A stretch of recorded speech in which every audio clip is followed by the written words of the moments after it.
Between the 1990s and early 2000s in Huntsville, Alabama, 11 teenagers went camping in the woods.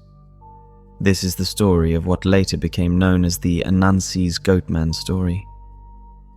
The story was posted by an anonymous user and saved from 4chan's X-board on Friday, September 28, 2012, at 1:31 a.m. Eastern Time. Here's the story. Be 16, be black and have family down in Alabama. They farm and own a huge amount of land down in Huntsville.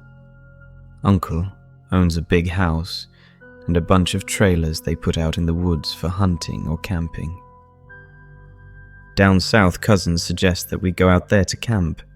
Now, I'm a city kid from Chicago, so they tease the fuck out of me. Collect food, kill a pig and some chickens, and bring necessities to camp out for a few days.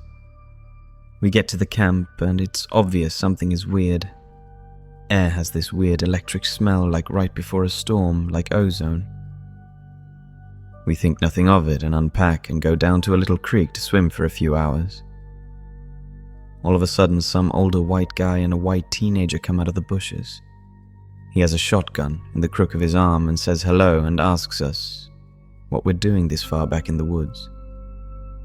Tell him about my uncle, who he knows, and say we're camping out.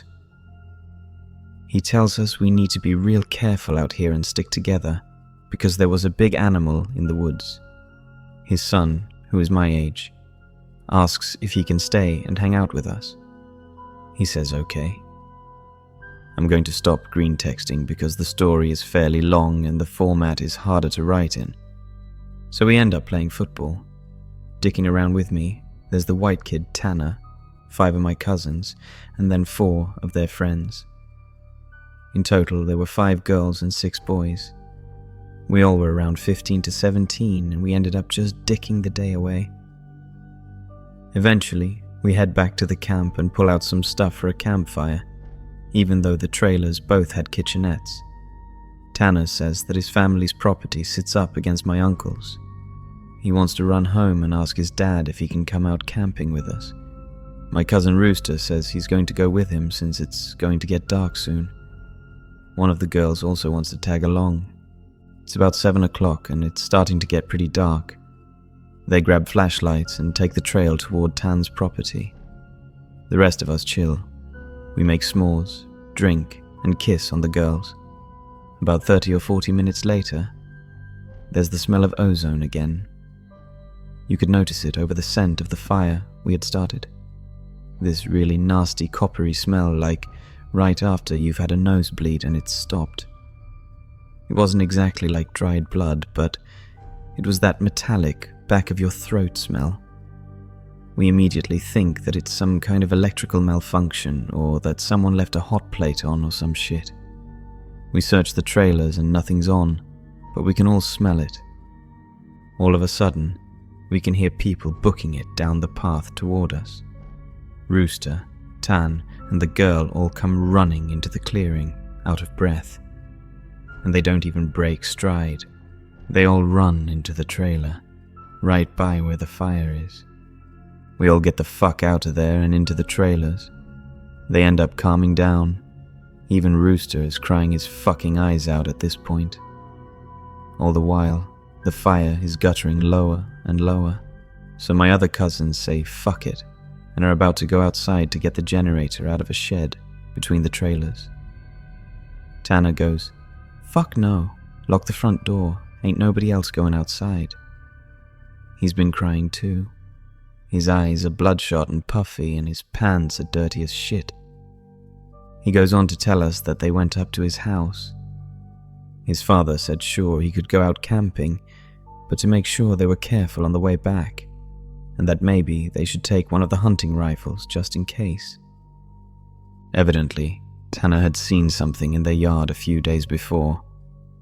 One of their pigs had been ripped up and half eaten. They assumed it was just some big cats or coyotes, even though they don't usually fuck with live animals. Tanner went upstairs, packed his stuff, and told his dad they would be okay without the rifle because coyotes avoid people. Then they started walking back toward where we were camping. Rooster finally stops crying and shaking. The girl already had, but was now just staring out the window with a dumb look on her face. He says they had gotten halfway into the woods toward the camp when they'd started to hear shit in the forest. It was almost pitch black by this time, so they weren't sure at first what the fuck it was. The girl says that she heard something in the bushes right off the trail. They all beamed their flashlights over there, and there was someone standing in the woods in a little hollow. Rooster said they shouted at him and told him that he was scaring the fuck out of them and what a dick he was.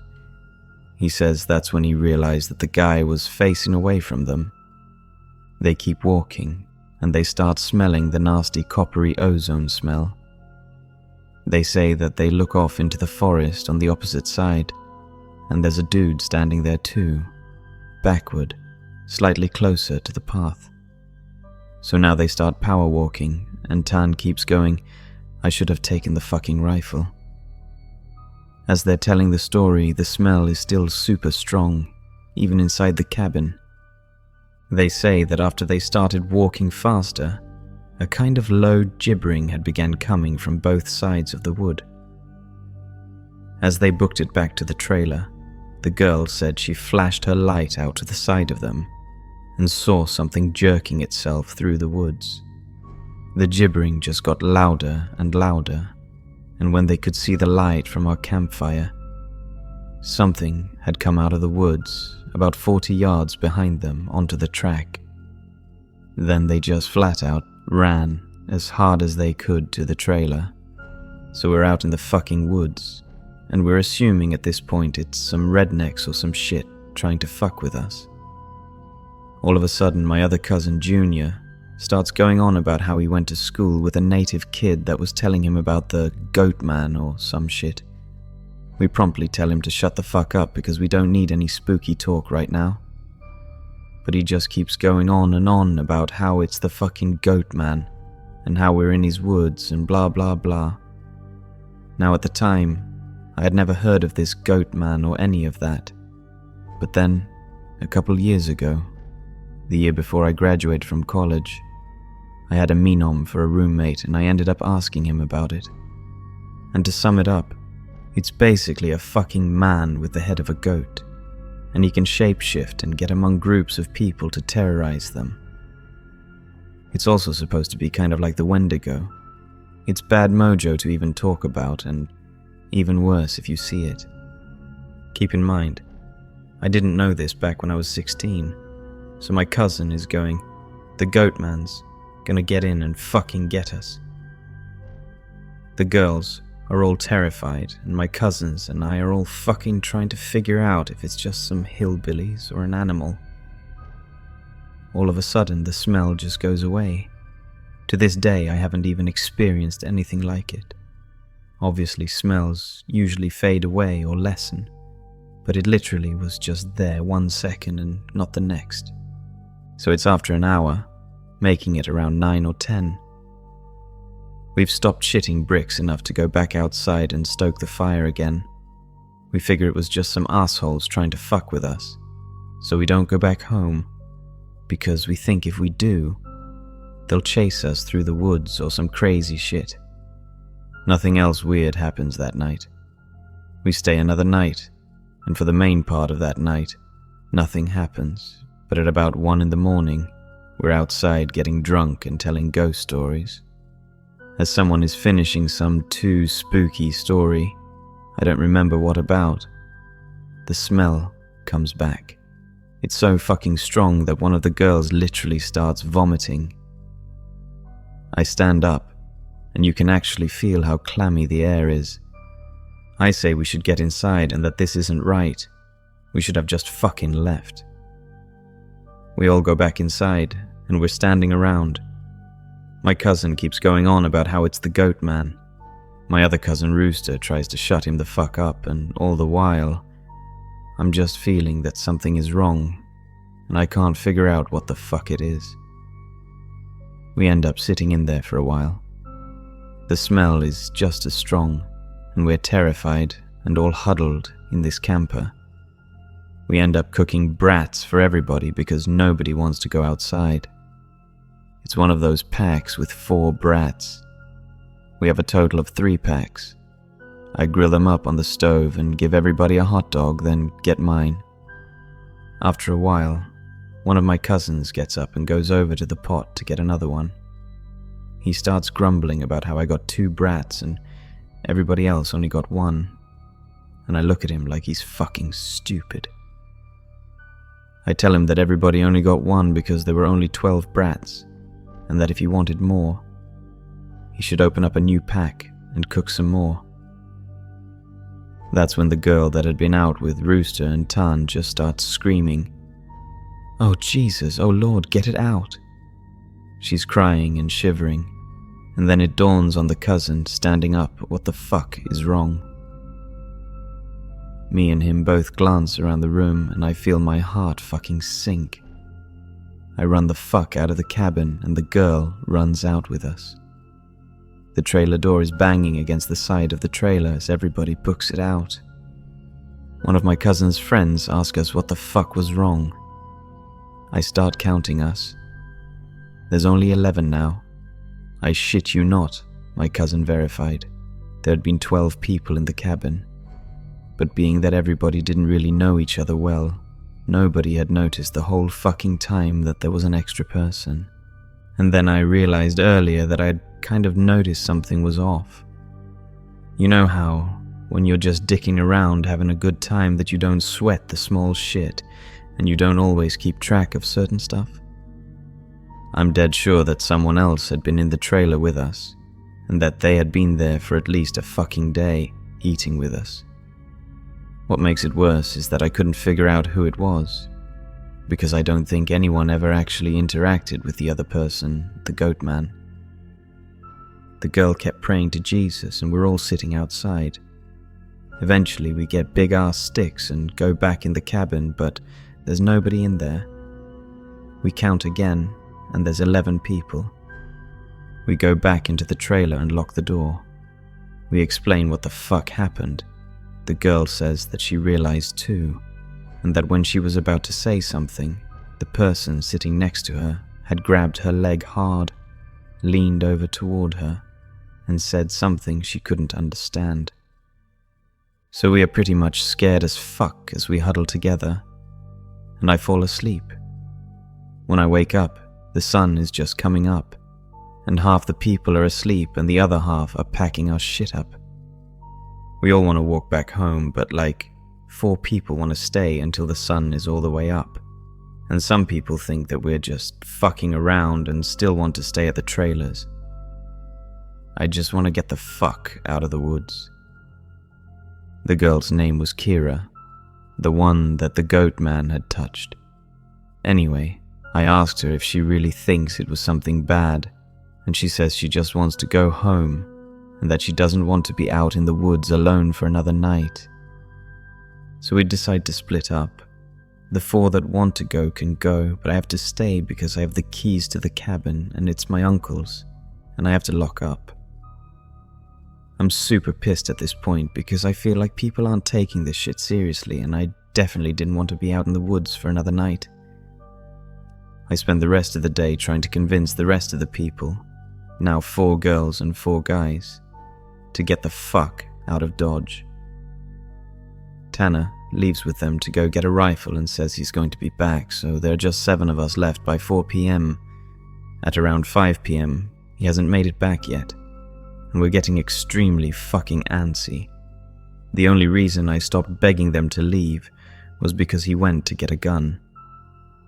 At about 5:30 p.m. or so, the one cousin that did stay says that the girl Kira is outside. We all look outside, and sure enough, she's standing by the fire pit with her back to the cabin. I'm thinking to myself, if she was so fucking scared, why the hell would she come back? And then I get this nasty feeling in my gut. Keep in mind, the whole time the coppery smell has been gone. Now I realize I can smell just a twinge of it. I say this to the rest of them, everybody, and these are the people that wanted to stay in the fucking woods after we had the goddamn Goatman in our midst. He's laughing at me and asking if I set this up to scare them. I'm looking at them like, I'm not fucking bullshitting you at all right now. I ask them why the fuck would I play like that. So one of the girls goes outside to get Kira. She gets halfway to her and stops cold. Kira starts heaving. I don't know how the fuck to describe it. Sort of like if someone with their back turned was laughing without actually making any sound. It was this fact that made me realize there was not a fucking sound in the whole woods. It was dead silent. This was like late September, so it was still fairly hot at the time, but super chilly some days too. And you could usually hear big-ass geese honking or some kind of birds or squirrels chit-chatting. I step out the door and tell the girl to come back in the fucking trailer right goddamn now. She backs up into it and we lock the fucking door.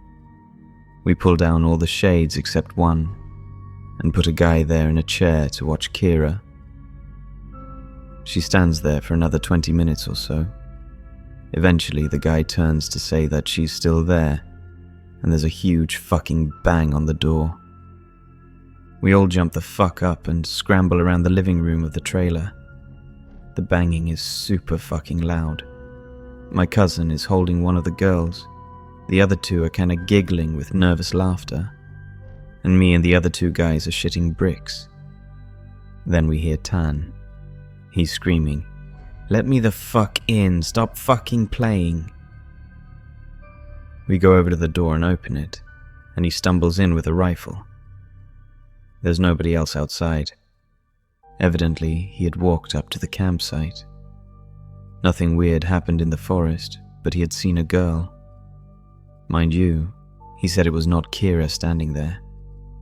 When he had gotten to the edge of the clearing, she had turned toward him with a slack-jawed look and just stared him down, slowly tracking him as he walked around the outside of the clearing towards the camp. He said it wasn't till he was almost halfway to the trailer that he'd realized she was getting closer to him. She had started off by the fire, and without him even seeing her move, she had been turning, inching closer. He said he just ran the rest of the way back to the cabin, thinking it would open. When he got to the door and it was locked, he turned and it was about half the distance to the door. He looks around the room and then gets super pale. He pulls me to the side and whispers in my ear, "You know there are only 7 of us in here, right?" I get that feeling where your stomach drops to your nuts. It had been back inside the trailer while we were sorting out who was going where, and then when we all went outside to talk earlier in the day, it had just slipped right back in. We look out the window and there is nobody there, so we recount, and then I go over and ask everyone how many people were here earlier, and everybody says 8. I say, "Well, how many are here now?" They all do the count and realize there are now only 7 people in the cabin. Tan had brought back a couple boxes of ammo and his rifle. He had told his dad that there was some kind of animal in the forest, because he didn't think he would believe him if he said it was the Goatman. He says that his cousin is supposed to be coming down in a few hours, and that in the morning we can all go back to his place, and his cousin will drive us home. Now I'm really fucking terrified, but I at least feel better because we can be American and shoot the fuck out of whatever it is if it comes back. But then my cousin gets into this huge argument with one of the girls because she thinks that I'm trying to be funny and prank them. She's getting really scared and thinks I'm not funny. He keeps telling her I'm not that kind of person, and she says, "Well, how do we know the girl wasn't just Tanner in a wig? Or if it's really the Goatman, how do we know that this is the real Tanner and that Goatman just didn't kill Tanner in the woods and take his gun?" So, we get into a huge fucking argument about this, where me and Tan are like, we could seriously be in danger, because at the very least, Someone has been sneaking themselves into our fucking trailer without us knowing, and mingling with us, and at worst, something bad is in the forest, fucking with us. One of the girls is crying and saying she wants to go right now, and we're trying to tell her we shouldn't because none of us are walking through the woods in the middle of the night. At this point, the sun is starting to go down and it's getting a little cloudy out. We eat something and turn on the radio for a while, but we can't really get a station out there with anything decent. So we turn it off at about the time that Tan's cousin shows up. He was like 19, I think. Now the sun is just barely over the horizon, and he has one of those heavy-duty lantern flashlights and another rifle. He walks up to the trailer, and we whisper to Tan, asking if he's sure that's his cousin. He says yes. The guy looks behind him and all around the camp, then walks in. He kind of glances at all of us and looks a little confused. Then he says, "Where's your other little buddy at? I figured she would meet me up at the cabin. Is she a little slow or something?" He also asked whether we had been cooking blood in the cabin, because it smelled like blood and hot pans all the way up the trail. We are all like fucking nope. We ask him what the fuck he's talking about with the girl he saw. He had come down the same trail Tan had been using and found one of you's guy's buddies standing in the middle of the trail, looking at him slack-jawed. He had asked her a bunch of questions, but all she did was just look at him. Then she smiled, and he said he kept walking. She couldn't seem to keep up with him, and kept lagging a little behind. He said he asked her if she was hurt or something, and if she needed any help. But she had continued to stare. Eventually, he turned around a bend in the trail. But when he went back to see if she was okay, the trail was empty. He'd assumed she had taken some shortcut through the woods to our trailer. We tell him the whole story of what's been going on. I half expected him to say we were full of shit, but he just listened and then sat down on the couches in the living room. Tanner's cousin gets back to the girl. He says that when she had kept trying to lag behind him, it had kinda weirded him the fuck out. So he tried to keep her in front of him. But no matter how slow he walked, she was always lagging a little behind. He smelled this nasty smell and it got stronger as he got to the camp. Eventually, it got really strong. She had said something really low that he didn't catch, and when he had turned around, she had been right the fuck up on him. He stepped back from her. It was at this point that he asked her if she was okay. If she wasn't, he offered to carry her back the rest of the way. She just kept staring. He said he reached out for her, as in, to grab her on the shoulder, but he must have misjudged the distance, because she was off to the side of where he had put his hand, like she had moved while he was looking dead at her. So at this point, we know this shit's real, unless Tan is playing a joke, which we can tell he's not because he's almost pissing his pants. They load up their rifles, we eat some more, and we just kind of sit around until about 11. To this fucking day. Every time I think about this, I really pray to God that it's some huge prank that my cousins played on me and just never revealed so I would shit myself for the rest of my life. At round 11, the stink of copper turned into an actual gross, blood-like smell like cooked blood and singed hair. Tan and his cousin Reese get the fuck up instantly and grab the rifles. There's like a half knocking, half clawing at the door, and I shit you not, there's this voice. It sounds like when you see those YouTube cats and dogs whose owners teach them how to talk. It says, in this halting, weirdly toned voice, "Let me the fuck in, stop fucking playing." It made my fucking nuts creep up against my body, and one of the girls just starts crying and calling for Jesus. It was so fucking obviously not a person talking. It didn't have the right cadence. That's some shit that I never realized until that moment. but all people have a certain cadence when they talk, no matter what language. All people have a certain kind of rhythm when talking. This shit didn't have any kind of cadence or rhythm. One of those YouTube cats, that's what the fuck it sounded like outside the door. Sorry for being on a tangent, but if you can't imagine how this shit sounded, then you can't imagine how fucked up the whole situation was.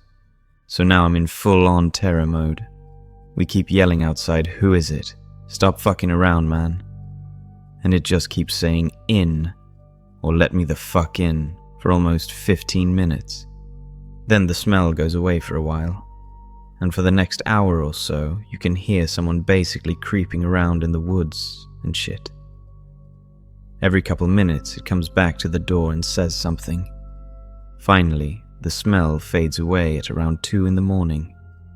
Ree says, "Man, fuck this," opens the door and walks outside with his rifle. He fires a shot into the air and says something to the effect of, "In the name of Jesus Christ, go away." He fires 2 more times, and then, from the woods, right up against the river across from the trailer, it sounds like something is slowly gibbering and hooting. Then it starts screaming, and it sounds almost like a woman and a cat in a bag screaming together. Like I seriously have never heard any shit like that. We can hear the brush over that way start to shake. Reese fires over into the tree line and then starts backing up into the building. We lock the door, and we can hear this shit keening and screaming. Reese says something had come out of the bushes, super low to the ground, and was crawling toward the cabin. He had shot at it. Pretty much. That was how the rest of the night went.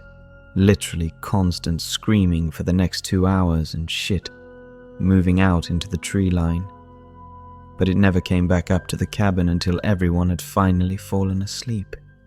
Tan had been sitting in the chair watching the door with his rifle. Nobody else heard or saw this, and he told me 2 days later, after the whole thing was over. He said he had been nodding off after the screaming and noises finally stopped. He'd been almost asleep when he saw someone come out of the bathroom and then lay down in the middle of the floor and go to sleep. He just assumed it was one of us and that the guy had nodded off. Then he said he kind of realized something was wrong, and while pretending to be sleeping, he counted us. There were 9 people in the cabin. He didn't want to try to shoot at the fucking thing and have it kill us all then and there, or have Reese wake up and start shooting and us kill ourselves. So he just stayed awake all night, pretending to be asleep.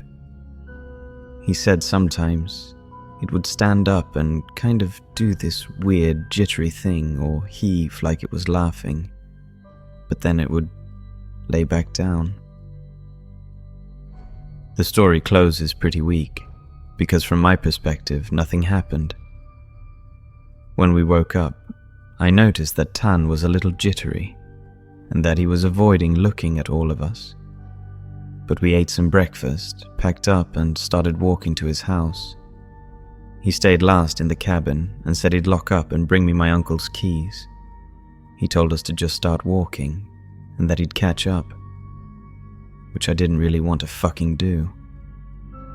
We got a little bit up the path, and when he came running up, we just jogged back to his house. His cousin took us home. There was a window in the bathroom. Tan had gone back to lock up and looked in there. We were too stupid to lock a screenless window, and it was fucking up when he went in there. I'm guessing it had been doing that all along, waiting for us to fall asleep or slip up and then getting in among us. It walked with us all the goddamn way back to his house, and then he said it lagged to the back of the group and looked him dead in the eyes before walking into the woods.